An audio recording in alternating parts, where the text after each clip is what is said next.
Assalamualaikum warahmatullahi wabarakatuh. Saya Nilawati Wardani, SPD MSI, calon guru penggerak angkatan ke-6, dalam hal ini akan memaparkan hasil diskusi kami kelompok modul 1.4 tentang budaya positif oleh personel kelompok kami, yaitu saya sendiri Nilawati Wardani, yang kedua Reni Bernadetta, yang ketiga Ibu Fitri Ovitasari, dan Ibu Siska Ayudia. Dalam hal ini akan mengemukakan tentang paparan tugas modul 1.4.A.5 ruang kolaborasi modul 1.4 budaya positif tentang analisis studi kasus.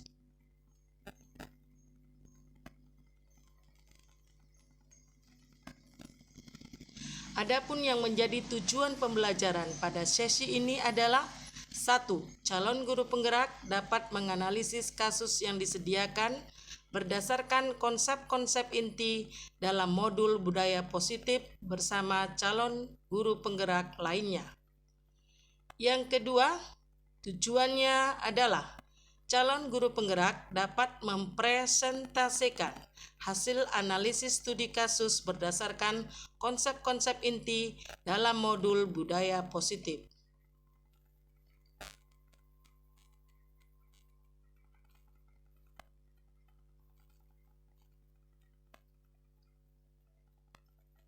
Kasus pertama.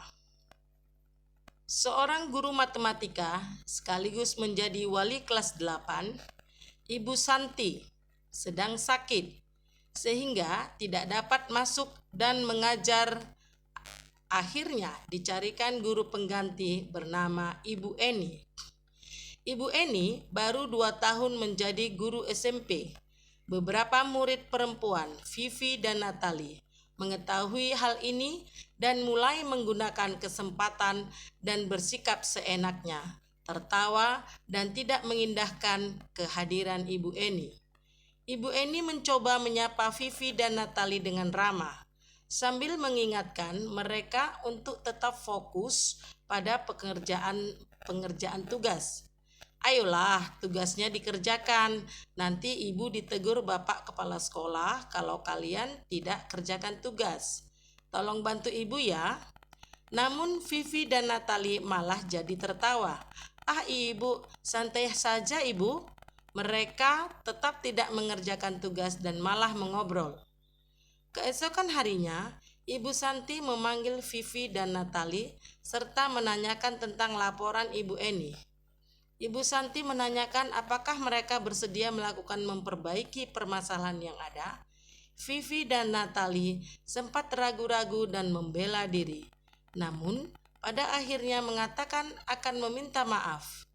Ibu Santi menanggapi bahwa tindakan itu boleh saja dilakukan bila mereka sungguh-sungguh ingin meminta maaf. Namun Ibu Santi menanyakan kembali apa yang mereka bisa lakukan untuk menggantikan rasa tidak dihormati Ibu Eni. Baik Vivi maupun Natali mengakui bahwa perilaku mereka tidak sesuai dengan keyakinan kelas. Ibu Santi melanjutkan kembali apa yang akan mereka lakukan untuk memperbaiki masalah. Apakah ada gagasan? Setelah berpikir sejenak, Natali dan Vivi mengusulkan bagaimana kalau mereka mengadakan sebuah diskusi kelompok dengan teman-teman sekelasnya. Tema yang mereka pilih adalah penerapan keyakinan kelas, terutama tentang sikap saling menghormati dan bagaimana penerapannya di kehidupan sehari-hari di sekolah. Usulan kedua adalah mengirim email kepada Ibu Eni tentang gagasan mereka tersebut. Mereka pun memberitahu Ibu Eni bahwa mereka telah memberitahu kepada kepala sekolah, Pak Hasan, bila lain waktu ada ketiadaan guru, maka mereka akan mengusulkan Ibu Eni sebagai guru pengganti.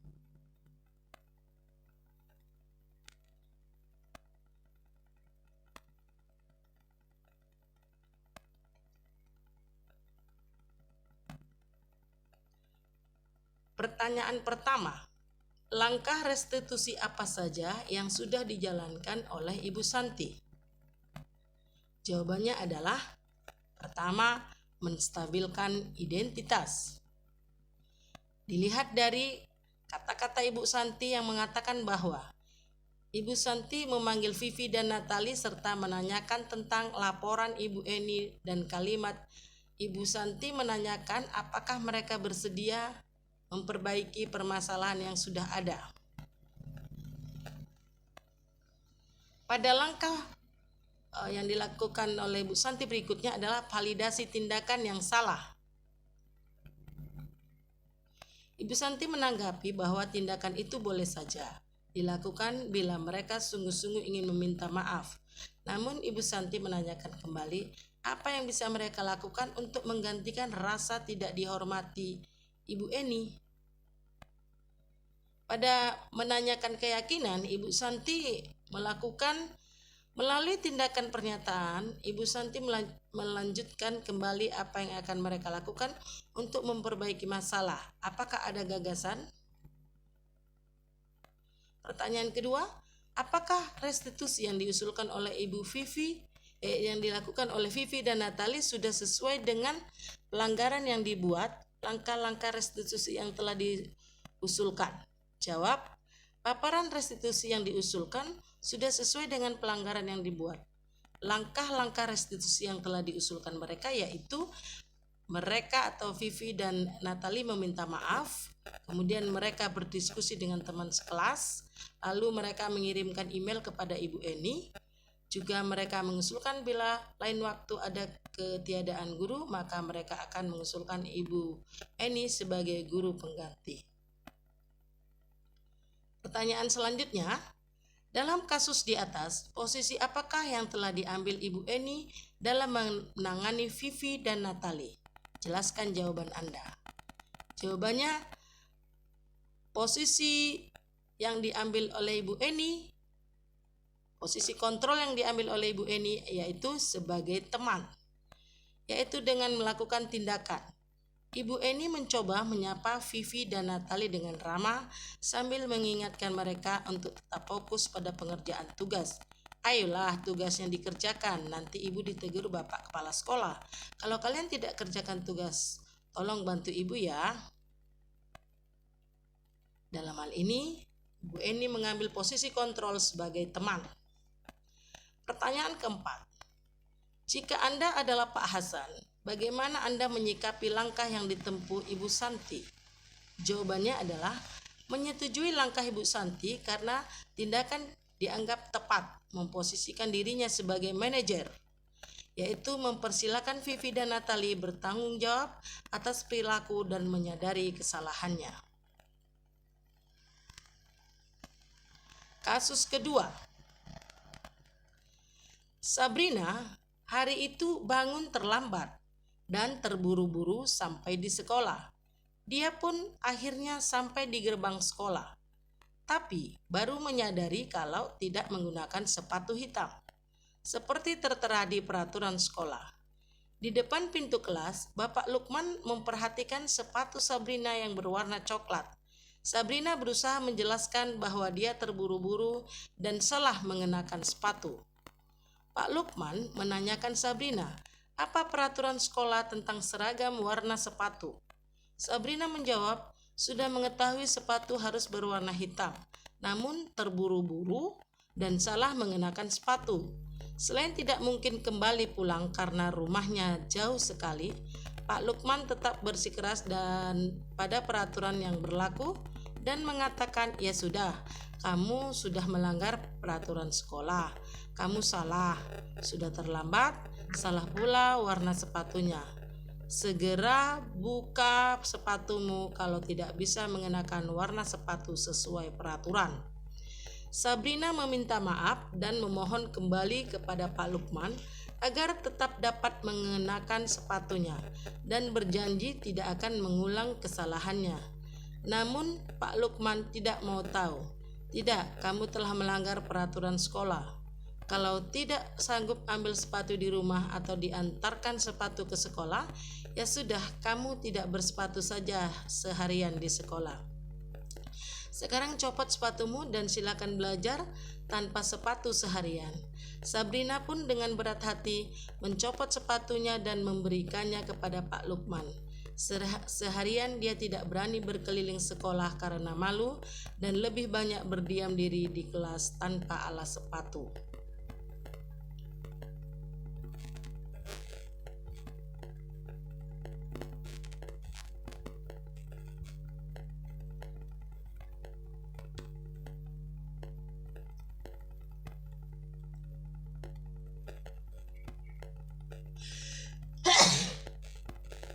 Pertanyaan pertama, dalam kasus di atas, sikap posisi apakah yang diambil oleh Bapak Lukman? Jelaskan, apa indikatornya?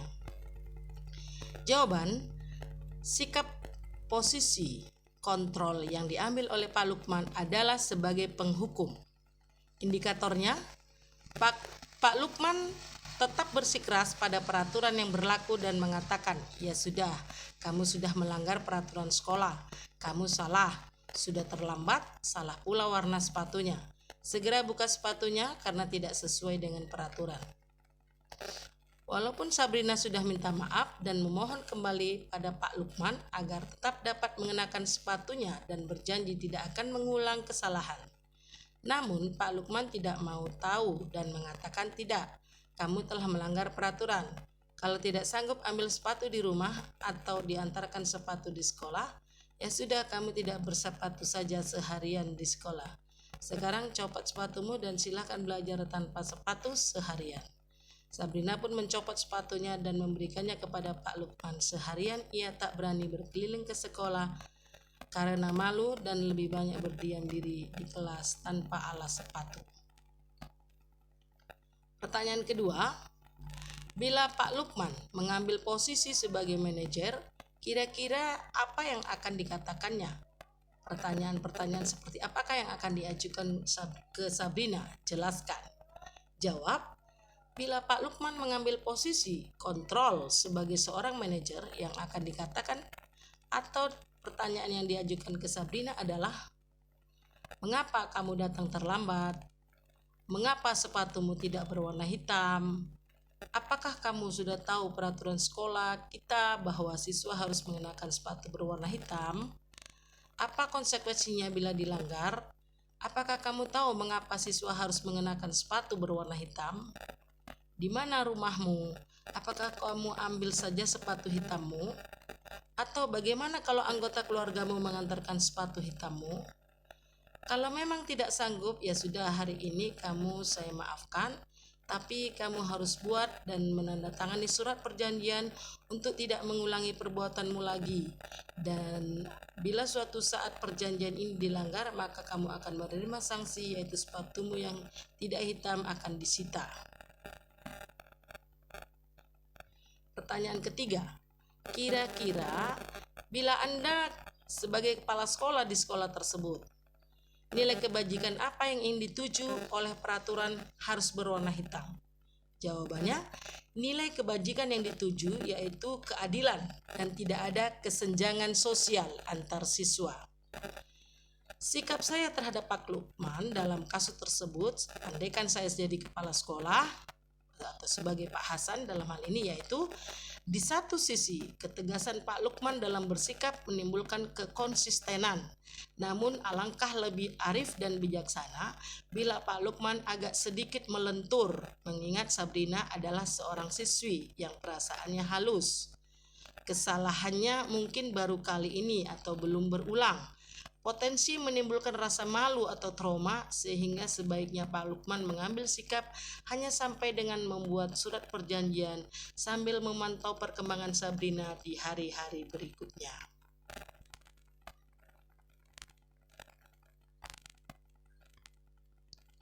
Kasus ketiga, Ibu Dani sedang menjelaskan pelajaran bahasa Inggris di papan tulis.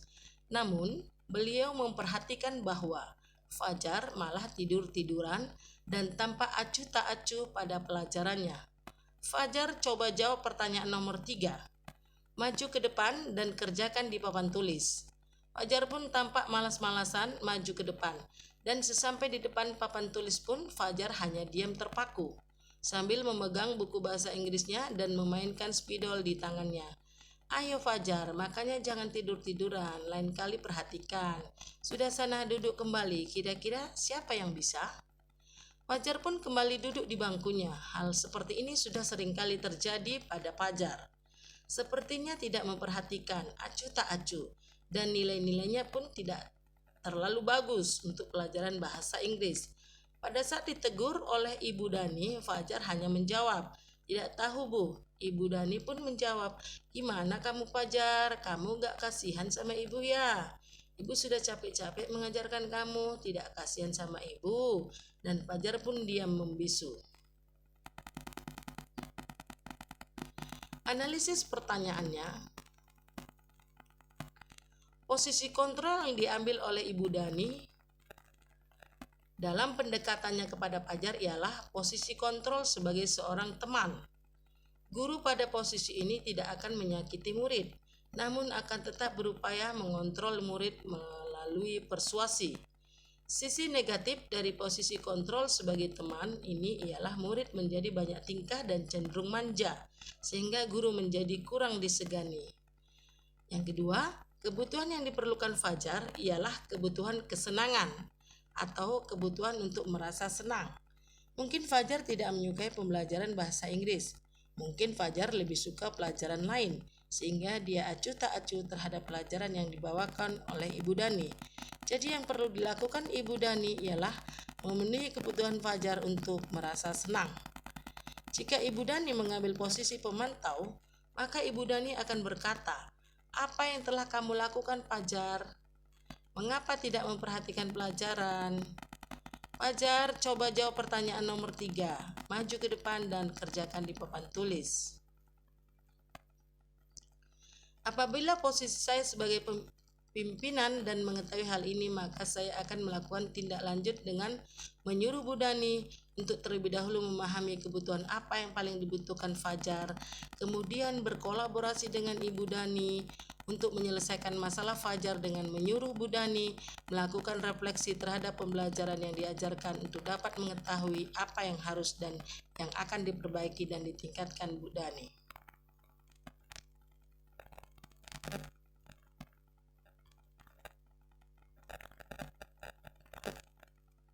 Kasus keempat.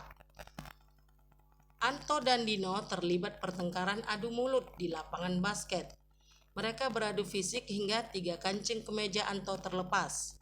Ibu kepala sekolah, Ibu Suti, menanyakan Dino tentang keyakinan sekolah yang telah disepakati. Ibu Suti bertanya, apakah Dino bersedia memperbaiki kesalahan yang dilakukan terhadap Anto? Dino pun mengangguk. Kemudian Ibu Suti berbalik bertanya kepada Anto, apa yang bisa dilakukan Dino untuk memperbaiki masalah? Anto menjawab, saya perlu kancing saya diperbaiki. Ibu saya akan sangat marah kalau melihat kancing baju saya sampai copot 3 kancing begini. Ibu Suti pun kembali bertanya ke Dino, apakah yang akan dia lakukan untuk menggantikan 3 kancing Anto yang terlepas? Dino berpikir sejenak. Awalnya ingin dilem saja kancingnya, jelas tidak bisa. Bagaimana kalau kamu menjahitkan saja? Bersediakah kamu? Kata Ibu Suti. Dino ragu karena tidak bisa menjahit. Lalu Ibu Suti menawarkan belajar menjahit. Akhirnya Dino bersedia menjahit dengan diajari Pak Irfan, guru tata busana. Sepanjang siang Dino belajar menjahit dan memperbaiki kemeja Anto. Terakhir kali terlihat Anto dan Dino pada jam pulang sekolah. Mereka sudah bercengkrama dan bersenda gurau kembali. Analisis pertanyaan. Posisi kontrol apa yang telah dipraktekkan oleh kepala sekolah Ibu Suti? Hal-hal apa saja yang dilakukan sehingga Anda berkesimpulan demikian? Jawab. Posisi manajer, karena Bu Siti menanyakan tentang keyakinan sekolah yang menjadi ciri seorang manajer. Membuat Dino dan Anto mempertanggungjawabkan perbuatannya, mendukung mereka untuk menemukan solusi, dan mengajak mereka menganalisis apa kebutuhan mereka masing-masing untuk memperbaiki kesalahan. Dalam kasus tersebut, bagaimana Dino dikuatkan? Bagaimana Anto dikuatkan oleh Ibu Suti? Jawabannya, Dino dikuatkan dengan pertanyaan, apakah kamu bersedia memperbaiki kesalahan yang kamu lakukan terhadap Anto? Apa yang akan kamu lakukan untuk mengganti kancing Anto? Bersediakah kamu belajar menjahit? Anto dikuatkan dengan pertanyaan, apa hal yang bisa dilakukan Dino untuk memperbaiki kesalahannya? Kira-kira nilai kebajikan atau keyakinan sekolah apa yang dituju dalam kasus tersebut? Jelaskan. Jawab, bertanggung jawab atas setiap perbuatan. Alasannya, karena nilai-nilai kebajikan berupa hal-hal seperti keadilan, kehormatan, peduli, integritas, kejujuran, pelayanan, keamanan, kesabaran, tanggung jawab, mandiri, kesehatan, keselamatan, dan banyak lagi.